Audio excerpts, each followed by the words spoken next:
Hi friends, ఈరోజు మనం చూడబోయే ఈ వీడియోలో రామాయణం గురించి ఎవ్వరికి తెలియని కొన్ని రహస్యాల గురించి తెలుసుకుందాం. రామాయణం ప్రకారం రావణుడు సీతాదేవిని అపహరించి లంకకు తీసుకొని వెళ్తాడు. ఆ తర్వాత శ్రీరాముడు రావణుని చంపి సీతాదేవిని లంక నుంచి తీసుకొని వచ్చేస్తాడు. అలాగే శ్రీరాముడు రావణుడితో యుద్ధం చేయడానికి గల అసలు కారణం రావణుడు చేసే అత్యాచారాల నుంచి ఈ సమాజానికి విముక్తి కలిగించడం కోసమే.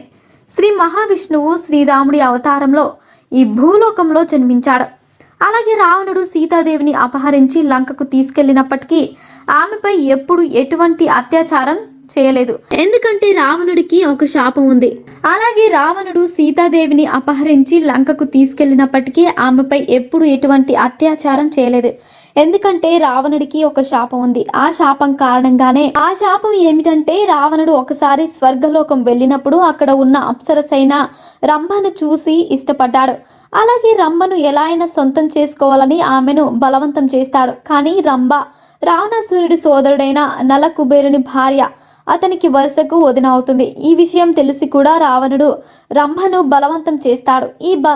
ఈ విషయం తెలిసిన నల కుబేరుడు రావణాసురుడికి, నువ్వు ఏ స్త్రీనైనా ఆమె ఇష్టం లేకుండా ముట్టుకుంటే నీ తల పగిలి చచ్చిపోతావని శాపానిస్తాడు.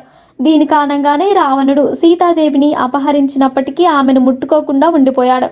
అలాగే వాల్మీకి రామాయణం ప్రకారం సీతాదేవి జనక మహారాజుకి భూమిలో దొరుకుతుంది. అందుకే సీతాదేవిని భూదేవి కూతురు అని అంటారు.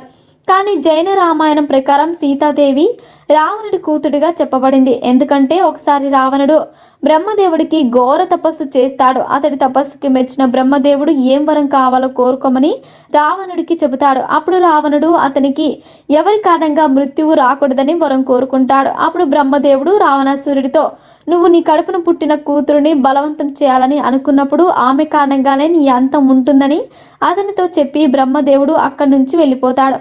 అలాగే ఇదే సమయంలో ఒక మహర్షి లక్ష్మీదేవిని కూతురుగా పొందడం కోసం ఆమెకై తపస్సు చేస్తాడు. ఆ మహర్షి తపస్సుకు మెచ్చిన లక్ష్మీదేవి ప్రత్యక్షమై అతని ఒక పాలతో నిండిన కుండను ఇస్తుంది. అదే సమయంలో అహంకారంతో ఉన్న రావణుడు ఆ మహర్షి దగ్గర నుంచి ఆ కుండను తీసుకొని వెళ్ళిపోతాడు. ఆ తర్వాత రావణుడు ఆ కుండను తన భార్యకి ఇచ్చి జాగ్రత్తగా దాయమని చెబుతాడు.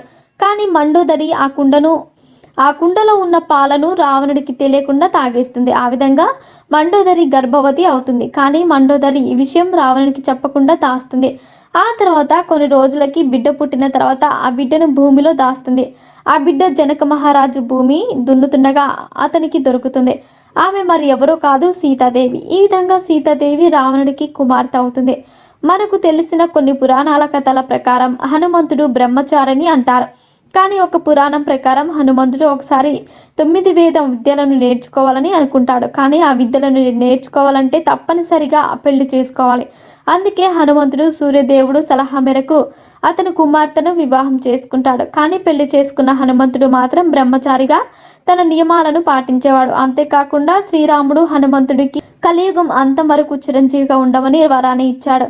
ఈ వరం ప్రకారం హనుమంతుడు ఇప్పటికే ఈ భూలోకంలో జీవిస్తూ కలియుగంలో విష్ణుమూర్తి ఎత్తబోయే కల్కి అవతారం కోసం ఎదురు చూస్తూ ఉన్నాడు. సో ఫ్రెండ్స్, చూసారుగా రామాయణం గురించి మీకు తెలియని ఎన్నో రహస్యాలను తెలుసుకున్నారు. ఇలాంటి మరిన్ని విషయాలను మీరు తెలుసుకోవాలనుకుంటే వెంటనే మా ఛానల్ని సబ్స్క్రైబ్ చేసుకోండి.